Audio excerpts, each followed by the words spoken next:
everyone. Let's get started. First of all, thank you to all of you who are attending online for this CLE. But before we get started, I just wanted to thank our two panelists here. Let me introduce both of them. For those of you who are familiar with our community here at the University of Utah College of Law, these are familiar faces. Seated immediately to my left is Jency Anderson. Jency is a professor at the University of Utah College of Law and just barely retired. I told my students when Jency retired that more than anyone I perhaps know, that her career is a real testament that lawyers can do good in the world, and that individuals can make a difference. I'm just so glad to be joined here by Jency, and I miss you already, even though we're trying to get lunch on the calendar. I still miss you. Kaiser Royer is the director of our pro bono initiative here at the University of Utah. A real favorite among our students and a champion for the ethic of pro bono work in the law. We started to think about putting together this panel a few weeks ago, and these two panelists were the top of my list of people that we could get. I'm grateful for them for being willing to do this on short notice, and I hope that this conversation is enriching. Before we start, and I do hope it feels like a conversation to the folks online, let me tell you a couple of things. First of all, we encourage you to go to slido.com. That's slido.com. There you'll see a box with a hashtag, and if you put in that box May 30 CLE, all one word, May 30 CLE. I'm not sure it matters, but CLE is capitalized the way we wrote it, but I don't know if it matters. So that's slido.com, slido.com, and type in, on the hashtag box, type May 30 CLE, all one word. We will be able to field your questions, and we hope to add your voice to the conversation that we're having. So this topic, service in the legal profession, in a lot of ways, this kind of comes out of, or at least the idea of doing this, in the rules of professional responsibility.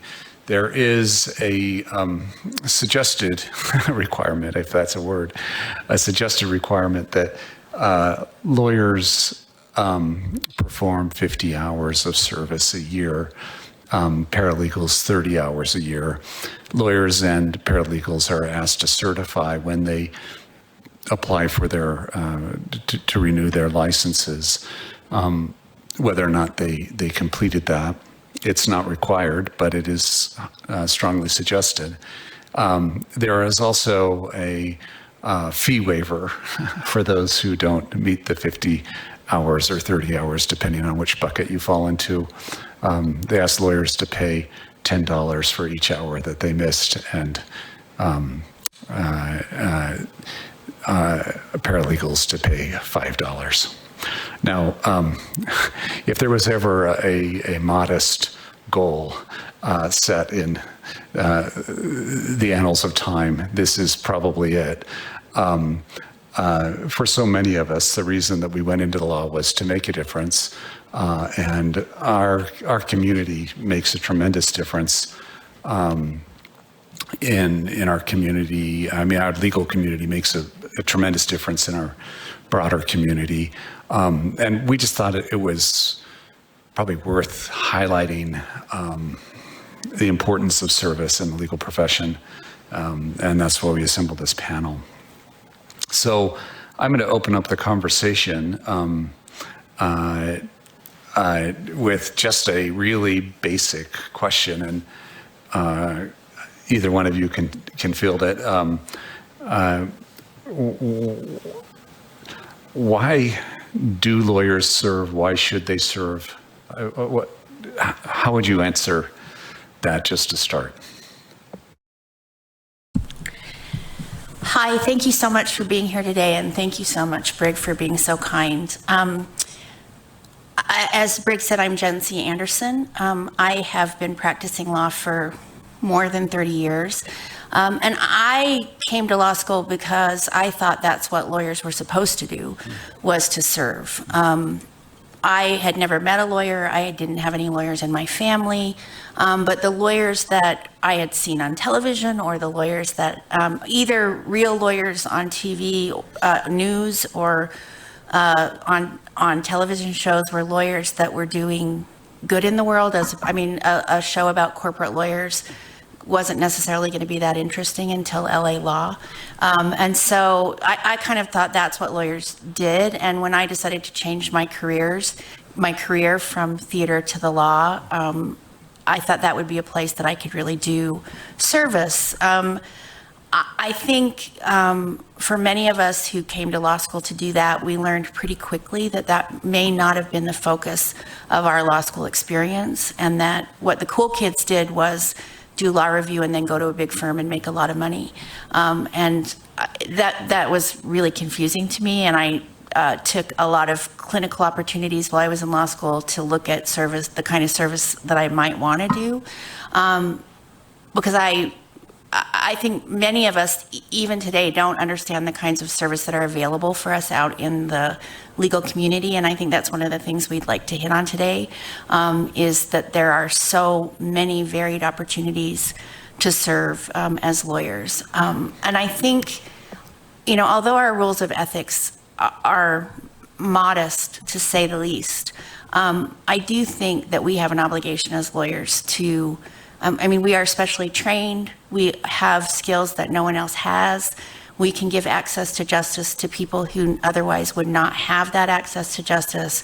We can walk people through the legal system in a way that nobody else can do that. And if we don't do it, then people very often are left on their own, because lawyers cannot, the average individual cannot afford to hire a lawyer.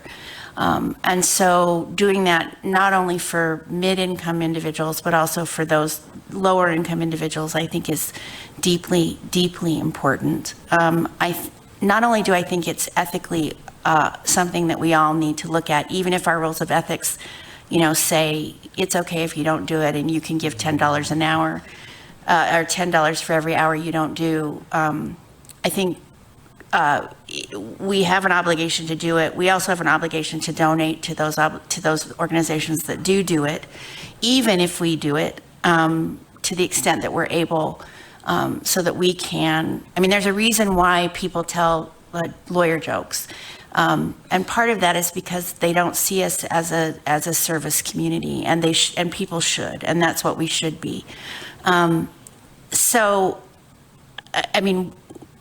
And I think, that's why we should serve.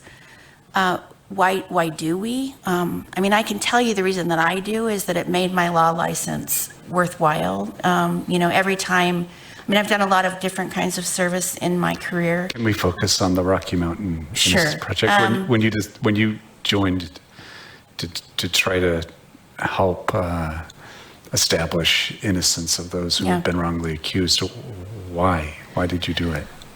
I had tried a lot of different things in my career. And again, goes to the idea that there are so many different things to do. I had worked with the ACLU doing civil rights work, and I'm deeply committed to that organization and still serve on their legal panel. But what I learned as a service opportunity, that it was, it sort of started at the top and trickled down to the individual, and I felt like I really wanted to sort of focus more on the individual. I moved then into doing disability work for individuals who are trying to get disability benefits from the government. And again, I loved that work, but it had no systemic impact. And I felt like I needed to do the individual work that then sort of made some sort of systemic impact.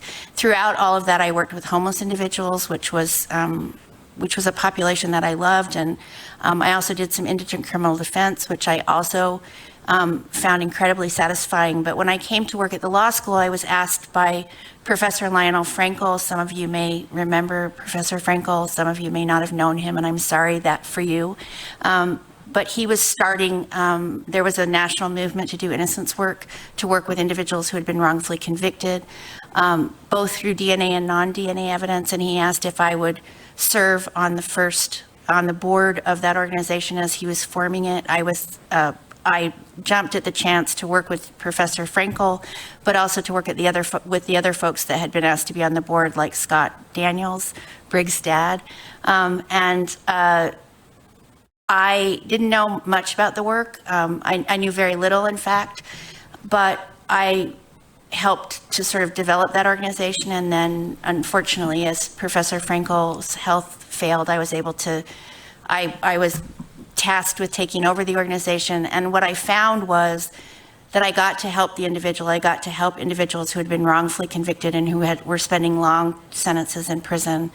And for me, there was nobody in the system who was perhaps more needy than those individuals and had no resources at all to help them.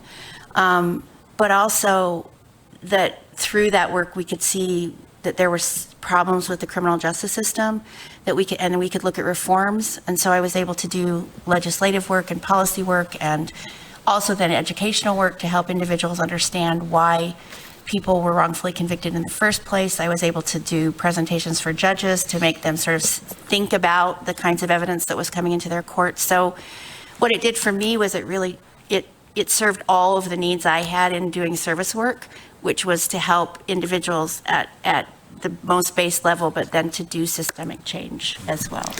Thank you. So Kaiser, you see a lot of people that come into the law school with the pro bono initiative. You might have a sort of a bigger view of just the general bar than the average person in our community. What would you say? What drives people to do service? Yeah, thank you. For everyone who doesn't know who I am, my name is Kaiser Royer. As Briggs said, I'm the director of the Pro Bono Initiative here. If you're not familiar with the Pro Bono Initiative, it is a volunteer opportunity that is run by S.J. Quinney. It mostly operates under the labor of students, but all of the students are supervised by volunteer legal professionals. Those are both attorneys and licensed paralegal professionals. So we have somewhere between 70 to 80 attorneys who volunteer with us every year. Some people come once or twice a month to our programs and commit to a lot of hours of service. Some of them come once a semester, once a year, and we really love everyone in between. I think there's a lot of opportunity to, just donate 2 hours of your time when you have 2 hours free. And through that process, I've seen a lot of folks come through, some who already work at legal aid organizations. They're doing, good work for underrepresented folks all day at work, and then they come and do more of it in the evening. I've also seen a lot of folks who work at larger firms representing corporations, who find meaning and purpose in helping folks who are underrepresented through just service work in the evenings as well. So I think there's multiple drivers of that. For some of us, I was very similar to Gen C. I went to law school thinking that's what you did as a lawyer. That was the whole point. I'm a little bit of a weirdo because I went to law school wanting to be a psychologist, which is a story for another day. But I didn't really understand that firm culture existed, which is ignorant of me. But I went to law school thinking everyone wanted to represent folks who couldn't represent themselves, that was the shining example of a lawyer. And I think there's so many of us out there with that perspective, and that drives us through the whole arc of our careers of wanting to represent folks.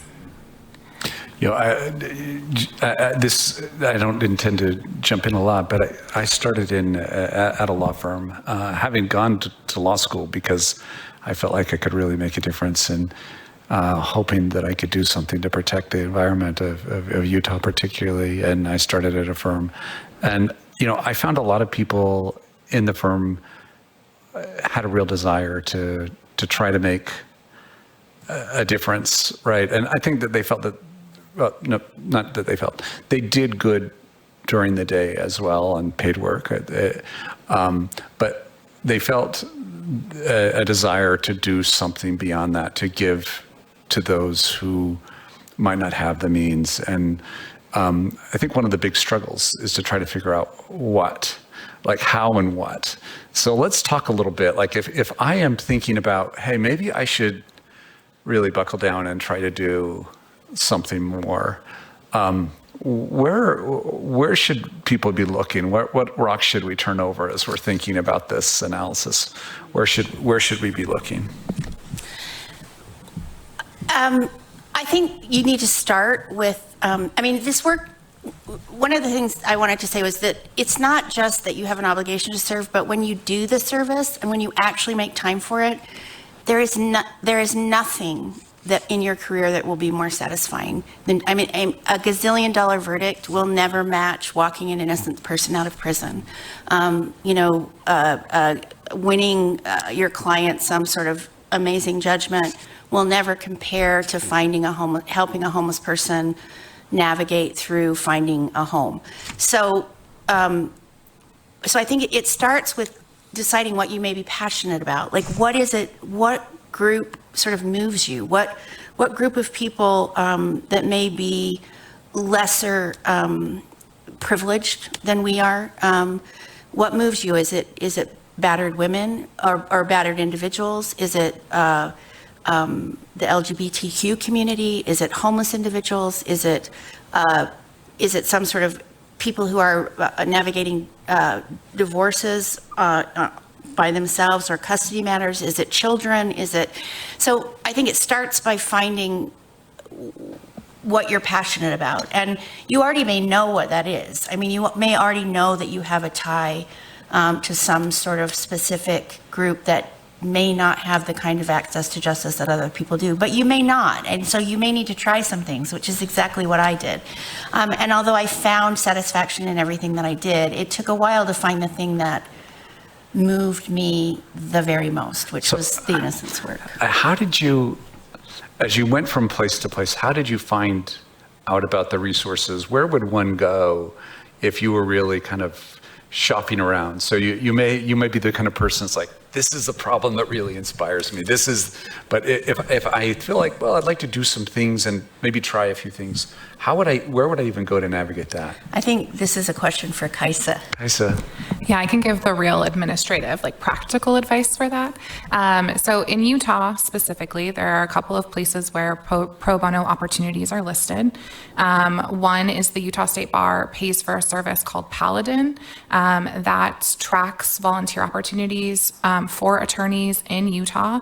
So if I am someone who has a pro bono case, I'm a service provider, I'm looking for an attorney to help, I can post that on Paladin, and you can scroll through and see, you can sort by different types of opportunities and how the time commitment, the area of law. I didn't know about that.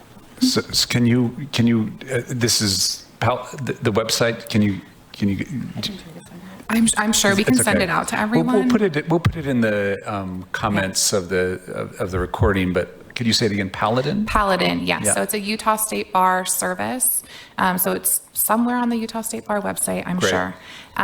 So that's one place that very concrete opportunities are posted. And again, they're searchable by the hour commitment, the type of law, whether there's training involved. A lot of people who do pro bono work, they organize pro bono work as part of their jobs, like me, will provide training for you. So if you feel a little scared of dipping your toe into an area of law that you don't practice every day, you can search by, okay, what kind of training is offered to me so that I know that I'm doing the right thing. So that's a great program. Both BYU and SJ Quinney have people whose whole jobs are to manage pro bono opportunities. So that's me here. So you can reach out to me directly, and I'm happy to put you in contact with an organization that I know does pro bono work or is looking for folks to do pro bono work. And then the other thing that I would say that's been really, really useful to me as a service provider is sometimes attorneys will reach out when there's something happening in our community, and they'll say, I'm really passionate about this. If someone reaches out to the Pro Bono Initiative and is looking for full representation for a case like this, I'm happy, put me on your list to send to them.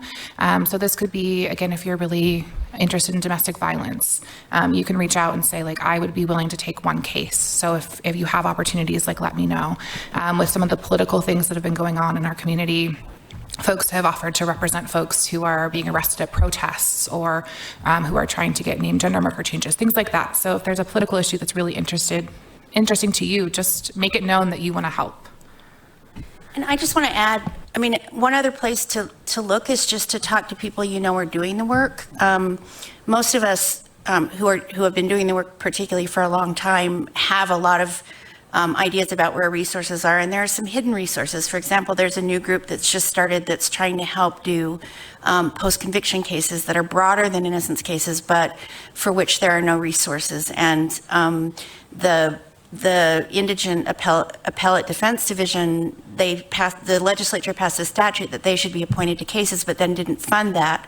So judges are appointing them, and they just don't have the resources. So we've started a sort of small, we don't have a name or anything. We've just started a small group to try to train and help lawyers do those kinds of cases to help out a nonprofit, a government nonprofit, and to help out individuals who are in prison who may not have had a fair trial. So, just talking to individuals who are doing the work, if it's environmental law you're doing, I'm sure talking to someone like Brig, Professor Daniels, or the Stegner Center here at the U, or anybody that you've seen doing, calling the Western Resource Advocates or anyone and saying what kind of opportunities may be available, or reaching out to Kaisa, as she probably knows every pro bono opportunity there is within 100 miles, or reaching out to someone in your firm who you see has done some work, or to me, as I said, I've been around for a long time, so I think I have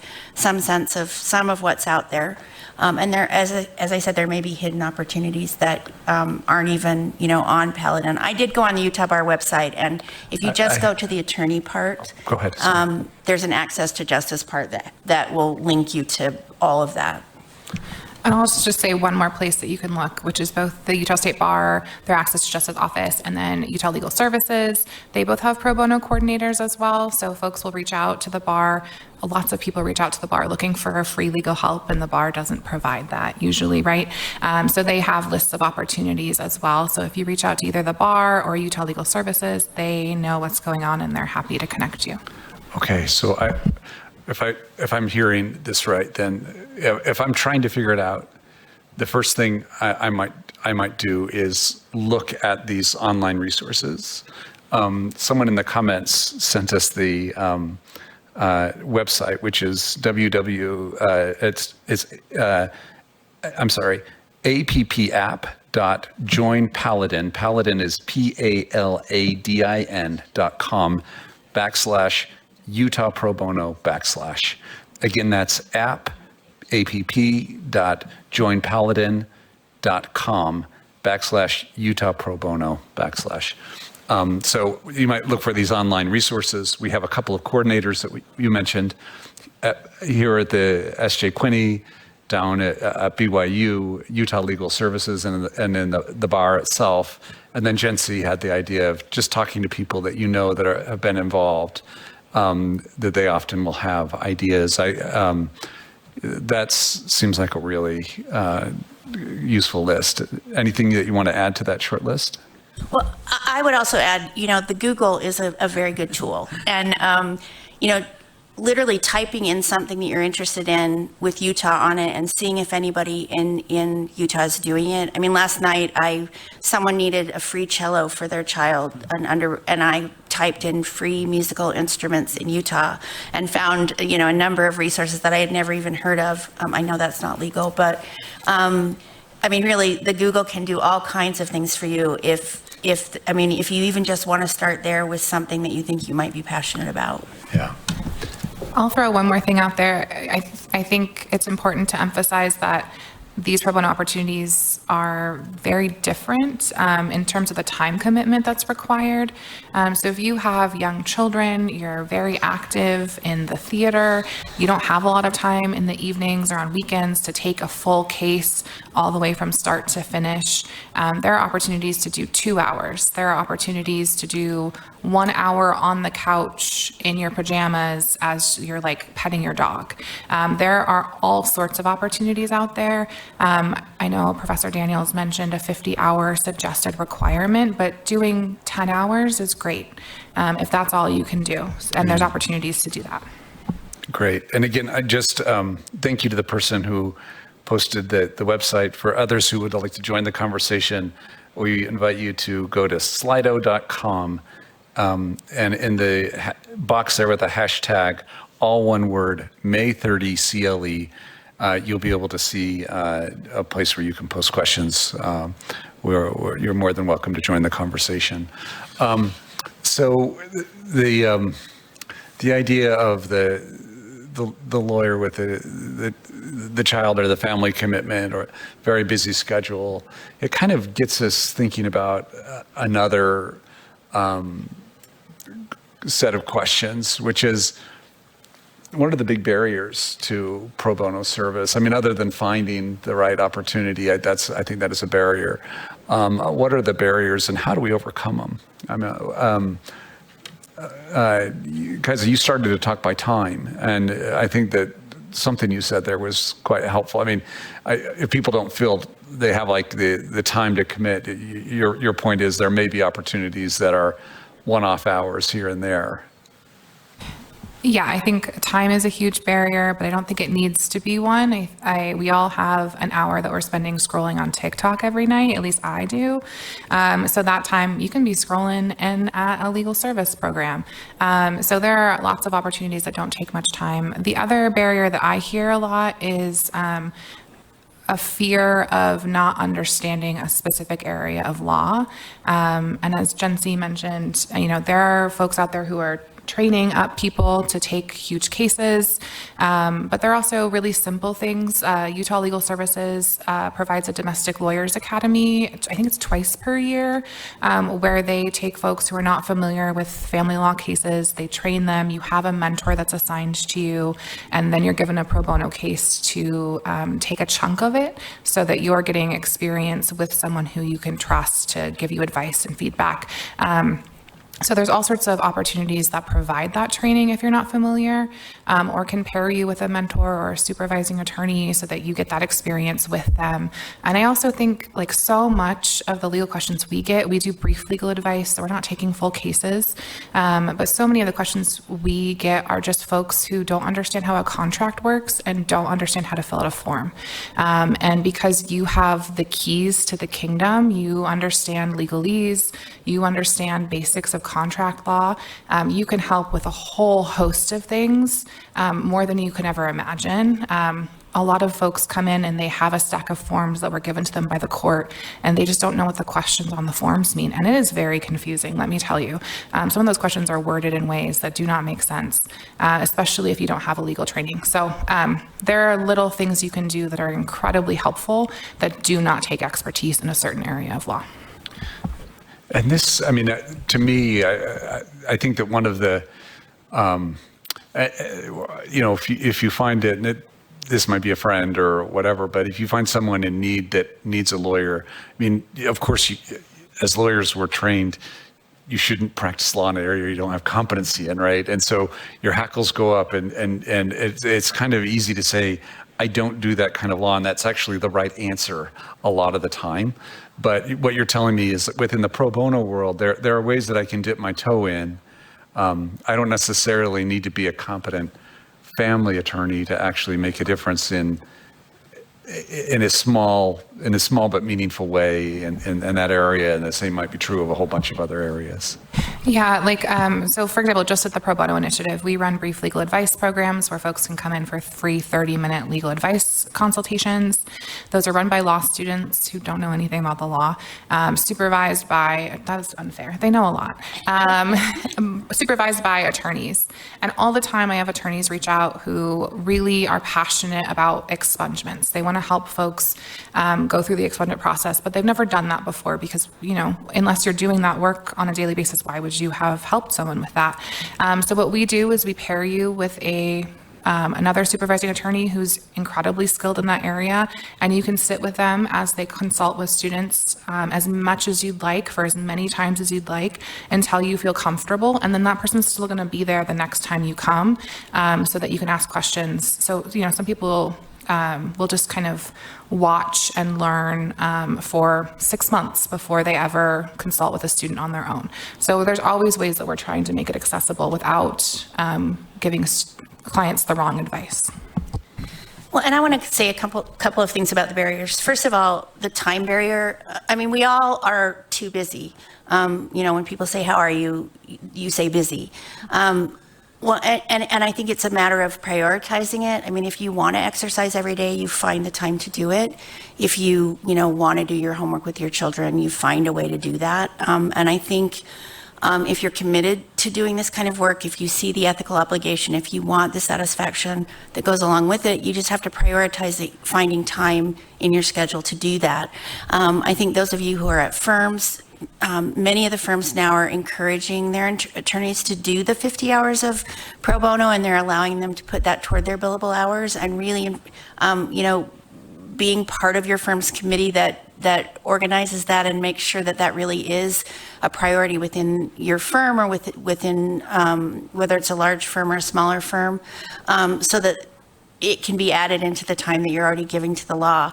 But, when I started in the firm, and I only lasted for about 18 months, but, I would go Sunday mornings at 8:30 in the morning and do outreach with the homeless.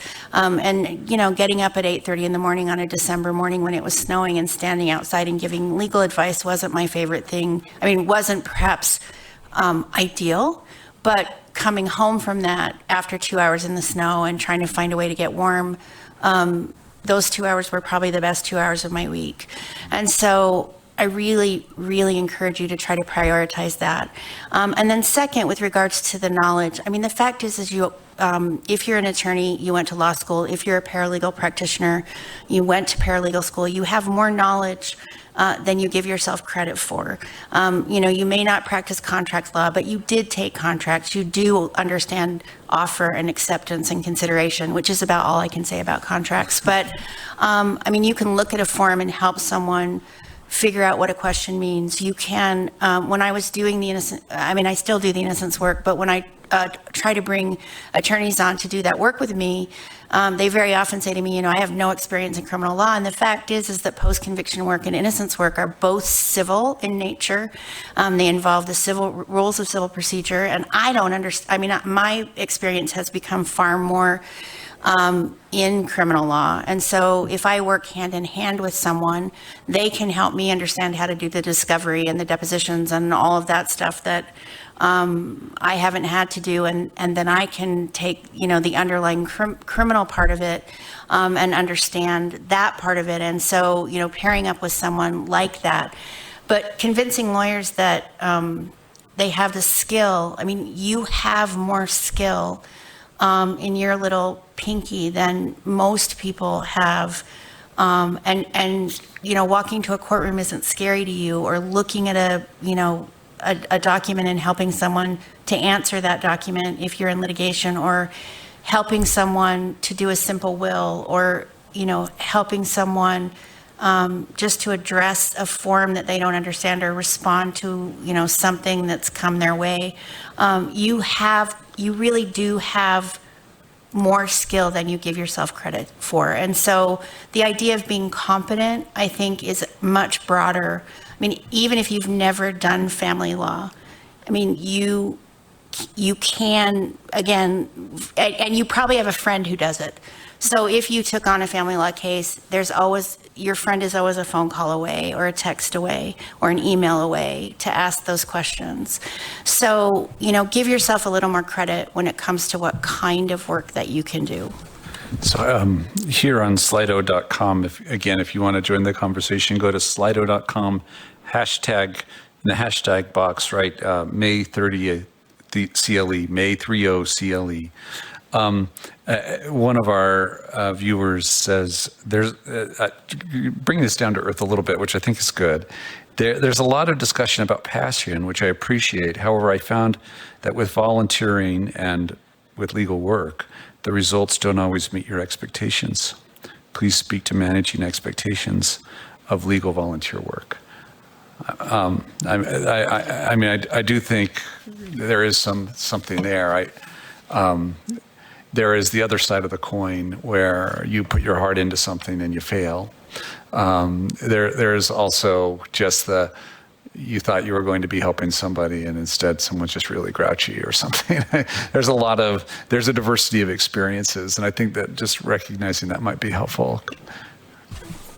Well, let me just hit on that really quickly.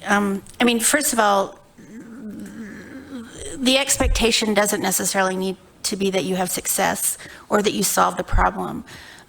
When I worked with the homeless population, which I did for about 26 years, very often, I learned that I had to give advice on the spot, that doing follow-up wasn't probably going to be necessary. And I would very often not know if the advice I had given led to anything. And about every 6 months, I might have somebody come back and say, what you told me helped me get into a housing, or what you did helped me get rid of my misdemeanor ticket so I could get a job. And that often happened not even every 6 months, but it sort of refueled me every time it did happen. But what also fueled me was knowing that these individuals probably hadn't been talked to like a human being in a very long time, and that their problems weren't important to anybody except them, and that I was willing to listen to those problems and see if there was something I could do. The same thing with individuals who are incarcerated. Many of those individuals, I had a client who hadn't had a visitor for 17 years, and to sit down with him and hear about his case, and that he claimed he was innocent of the crime for which he'd been convicted, but merely to be willing to listen to that, and to give him some faith in the justice system, that not all lawyers were assholes, which is the legal term, but that we were willing to listen and to do the best that we could, but at the same time to turn around and say to a client, I can't do this. This is not something I can do, and I'm sorry. But even having had taken that time and looked at the facts and the possibility of helping someone can be as satisfying as winning a case for someone. That said, if you have clients who become, I learned really early on that you don't give your phone number to a homeless person because they're going to use it a lot. And that I had to set boundaries, and there are certainly boundaries that you can set, and people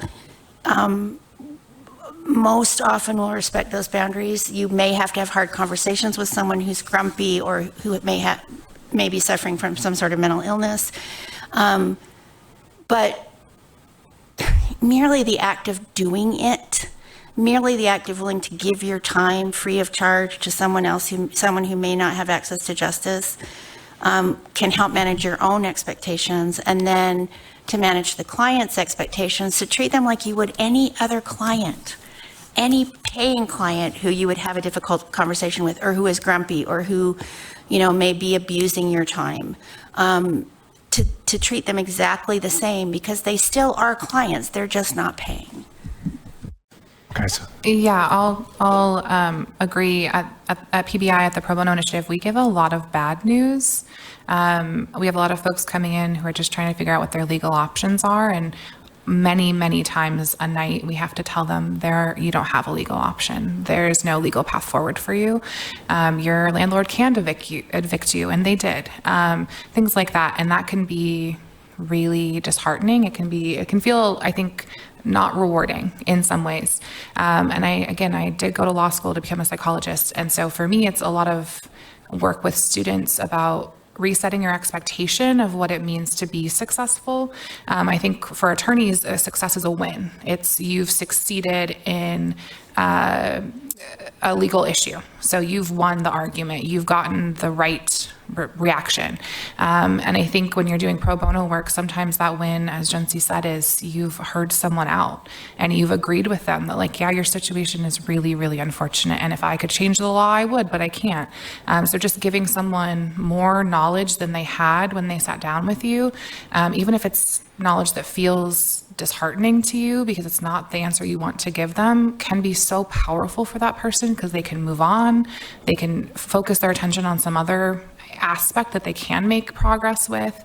And so kind of if I'm feeling in the trenches, which I do feel in the trenches quite often, when I'm in the trenches, I try to reset those expectations towards like, what does success look like for me? And maybe that's connecting with a law student who's volunteering for the very first time and they're scared, and you can kind of give them a pep talk and get them excited.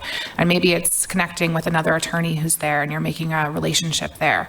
Or maybe it's just listening to a client for the first time and they haven't had anyone listen to them ever before. Even if they're upset with you, that's still really powerful what you've done for them.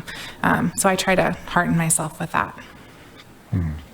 We have a couple of questions about training from our online audience. And again, if you want to join the conversation, go to slido.com, hashtag May30CLE, May30CLE. So these two are kind of a pair. One, do you work with pro bono attorneys about dealing with difficult opposing attorneys or difficult clients? And then a second training question, Gen C mentions individuals who have not been humanized or felt heard. Do you recommend general trauma-informed communication training? And are there resources to get this form of training to improve representation of vulnerable populations? Do we know anything about Kaisa, I don't know that I have a great answer for this, Great. but I think there are CLEs that cover trauma-informed care. So when you're seeking out the CLEs that you do, if that's something you're really interested in, I would partake in those. I can only speak for what we do at the Pro Bono Initiative. We practice client-centered lawyering, which means all of the students are trained how to focus on the needs and the wants of those clients, and how to do trauma-informed work. We don't necessarily work with the attorneys on that, but I've had lots of one-on-one conversations with attorneys who volunteer with us about what that looks like and how to give that direction and guidance to the students. So I think if that's something that you are interested in, that exists for you to receive. Well, and I can say with shame, I mean, that's the kind of training that I probably should have had in the work that I've done over the last 30 years. But when we talk about time, that was not, it would have been taking, a class in that or doing the work. And I made the choice to do the work. And I think there's been certainly a learning curve through learning how to deal with difficult clients, learning how to deal with individuals who have very different life experiences, looking at clients who have maybe living with a mental illness or a mental disability. And I mean, I also have the bonus of having worked with, over 2,000 law students, which gives you a lot of information in that area. But some of it's just learning it as you go, which is something that I think lawyers learn, as they practice, wherever they practice. Certainly, if you have the time to do those things, I think they would be amazing. But if you don't, I still think you can go into this kind of work with vulnerable populations. And again, really this idea of letting them be heard. And sometimes you have to let them be heard on issues that you may not deal with and let them do that narrative and then bring them back to what the legal issue is. But even giving that, an initial interview, letting it take an hour or an hour and a half as opposed to what it really needed, which was maybe 15 minutes, can make a huge difference. So, I think those things are great ideas. And if you have time for those things, or if you have a background in those things, in trauma-informed care or, working with difficult clients, it's great. But if you don't, again, I don't think that's something that should stop you from doing the work. Okay. So here's let me kind of shift gears here for a second. Here in the moot courtroom where we're sitting, there's this quote on the wall that I look up at a lot. It says, "The arc of the moral universe is long, but it bends towards justice."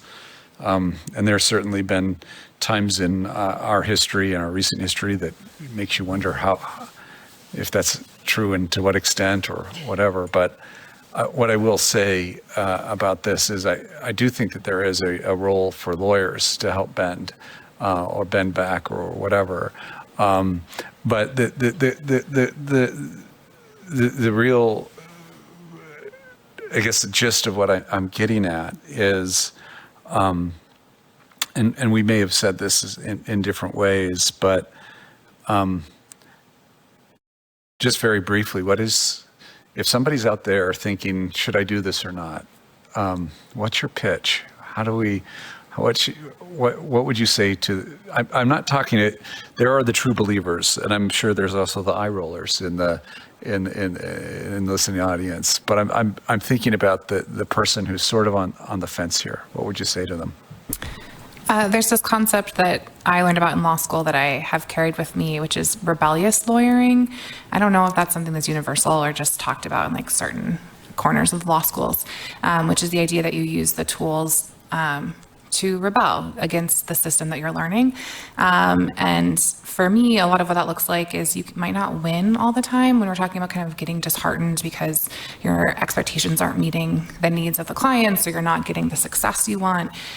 Just making things more difficult can be a win, right? If we're having a problem with landlords across the state and unfair practices against tenants, the harder you make the landlord's job at abusing those tenants, the less motivated they are to do that. And you have the tools in your pocket to make things harder for people. They might still win, but they're not going to win forever. And it's taking the time to just, be a little rebellious, and that can make big change. Well, I guess my pitch would be three things. I mean, and I think I said this at the beginning. One is I think it's an ethical obligation, and even though our rules of ethics make it more of a suggestion, I think our integrity and moral compass as lawyers dictates that it be stronger than what the rules of ethics say. Second, I will honestly tell you it will give you more satisfaction in your legal career than anything else you've done. And it will, I see a lot of lawyers out there who are not happy in the work that they're doing. And I can't tell you how many lawyers have said to me, oh my God, I can't wait till I retire. You're so lucky. And the fact is I plan on continuing to do pro bono work and probably giving more of my time to it. But I've been, I think, one of the happiest lawyers I know. And most of that is because of the service work I've been able to do and encouraging others to do that. And finally, if you really don't want to do it, if you really just don't think you can make the time, or it just doesn't sound like something you want to do, then donate to an organization that's doing it. And again, you can find an organization that you feel is doing good work, whether it's Utah Legal Aid, who's working with battered individuals to get them protective orders, or whether it's legal services working with evicted tenants, or whether it's an innocence project who's helping the wrongfully convicted, or whether it's an immigration service who's helping with people who are dealing with immigration issues. If it's an organization that's doing, this doesn't just have to be for the bleeding heart liberal. There are organizations who are doing work that is more First Amendment oriented in the sort of religious liberties circle. There's finding those organizations and making a substantial donation to those organizations, and whether it's that $500 for the 50 hours, or whether it's more than that because it's truly what you can afford to do, that will allow someone else to do the work. I don't think that's the place you should start, but if that's the place that you need to end up, that's okay too. Yeah. Just a couple. One person says, I think the Timpanogos Legal Center will help people get into trauma-informed advocacy training. And then the same person just talked about some trainings that are available by Utah Legal Services.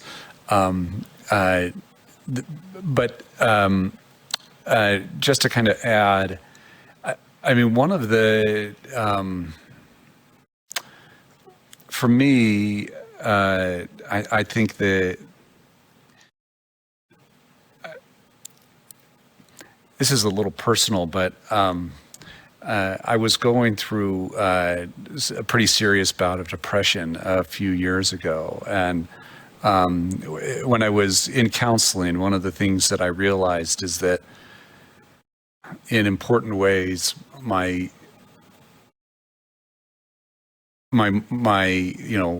moral compass, or what I really passionate about, my values, however you want to put it, didn't necessarily align frequently with the things I was doing on a day-to-day basis. Wasn't to say that I was violating those values, but I just wasn't feeding them in a way. And I will say that, it can be quite a healing thing to find a cause that you're really passionate about and putting your back into it and really trying to help. I'll also say, it doesn't have to be. It doesn't have to be that you're carrying all the weight, right? To find some place where you can join in. We've gone through a laundry list of those today. But I mean, for those of you who are thinking about, maybe you should, might I suggest maybe you should just give it a shot. I think it can make a difference for you and for our community. So maybe the last set of questions. We're going to be switching topics here in just a moment and focusing some time on mentoring.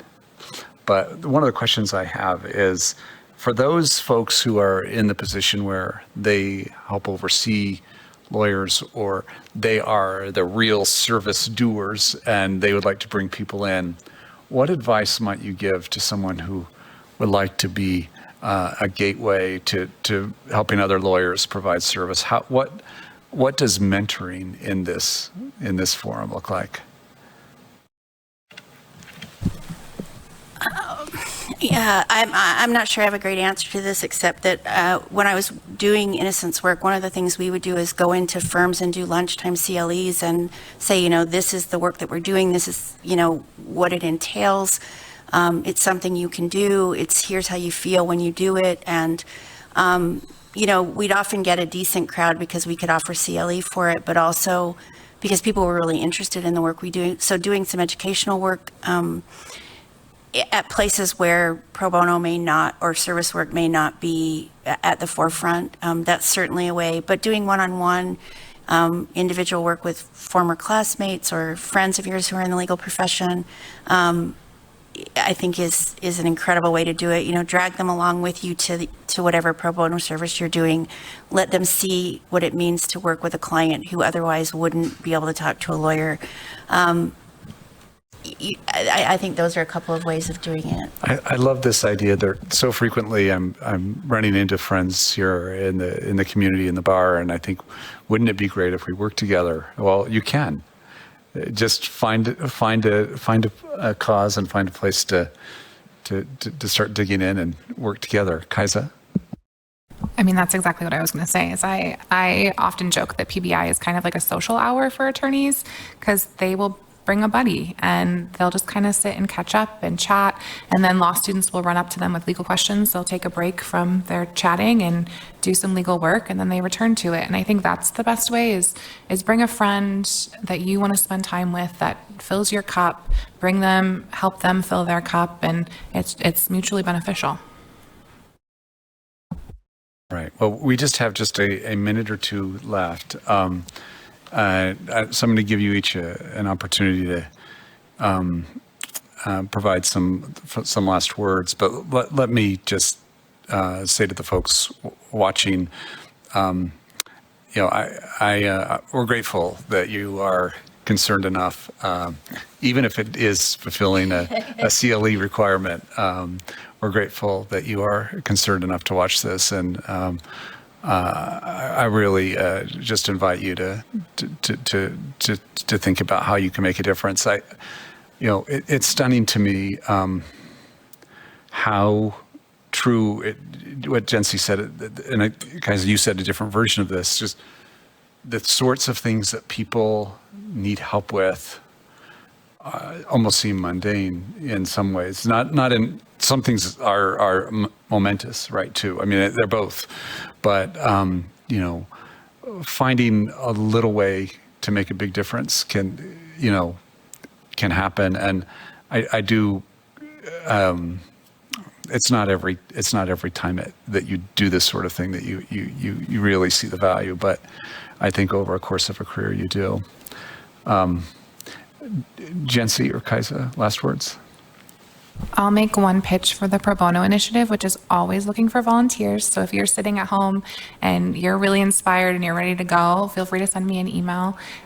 There is such value in working with law students that I think a lot of attorneys, and you're going to probably talk about it in the next hour, but a lot of attorneys don't necessarily get the opportunity, and it's so rewarding to watch them grow and develop. And if you come do PBI, the Pro Bono Initiative, or you work with Timpanogos Legal Center or NOMOS, all of those places have law students volunteering, and it's an extra little fun part of the work is you get to mentor the next generation and get them excited about the same work you're excited about.